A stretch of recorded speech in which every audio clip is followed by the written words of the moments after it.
जंगल में एक मोटा सा मासूम सा हाथी रहता था जिसका नाम था बबलू। बबलू का रंग हल्का नीला था, इसकी आंखें बड़ी बड़ी और मासूम थीं और उसकी दम हमेशा खुशी से हिलती रहती थी। एक दिन जंगल में धूप कुछ ज्यादा ही तेज थी। दरख्तों के पत्ते सूखने लगे, नदी सूख गई और परिंदे प्यासे नजर आने लगे। बबलू ने देखा कि सब जानवर उदास और परेशान थे। बबलू ने कहा, हमें कहीं ना कहीं पानी जरूर मिलेगा, मैं ढूंढने जाता हूँ।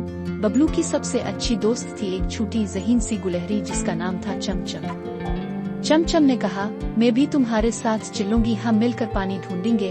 यूं दोनों दोस्त एक नदी की तलाश में निकले। अपने साथ एक छोटा सा नक्शा भी ले लिया जो बबलू के दादा ने दिया था। रास्ते में उन्हें पहला चैलेंज मिला, एक जहरीले कांटों वाला जंगल। चमचम ने एक खास रास्ता तलाश किया जहाँ से गुजरना मुमकिन था। बबलू ने कहा, तुम वाकई बहुत ज़हीन हो चमचम। कुछ दूर चलने के बाद वो एक पहाड़ पर पहुंचे। पहाड़ बहुत ऊंचा था, लेकिन चमचम ने बबलू की पीठ पर बैठकर हिम्मत बंधाई। चमचम बोली, बबलू तुम सबसे ताकतवर हो, तुम चढ़ सकते हो।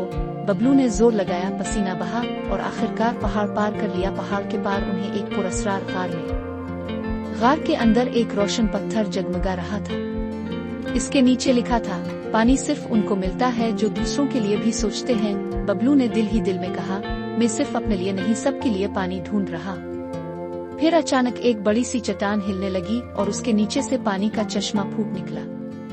बबलू और चमचम ने खुशी से तालियां बजाईं। पानी की आवाज पूरे जंगल में गूंज गई। चंद परिंदे फौरन पानी पीने आ गए और बबलू ने उन्हें पहले पीने दिया। बबलू ने कहा, पहले छोटे फिर हम, यही सच्ची दोस्ती और कुर्बानी थी। अगले दिन बबलू और चमचम जंगल वापस आए और सब जानवरों को साथ लेकर पानी के चश्मे पर ले गए।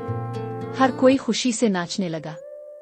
जंगल में सब्जा वापस आ गया, फूल खिलने लगे और हर जानवर के चेहरे पर खुशी छा गई। बबलू अब सिर्फ एक हाथी नहीं रहा, वो जंगल का हीरो बन चुका था। आखिर में चमचम बोली, बबलू तुमने साबित कर दिया कि बड़े होने का मतलब है दिल बड़ा होना। और दोनों दोस्त पानी के किनारे बैठे सूरज गुरूब होते देखते रहे।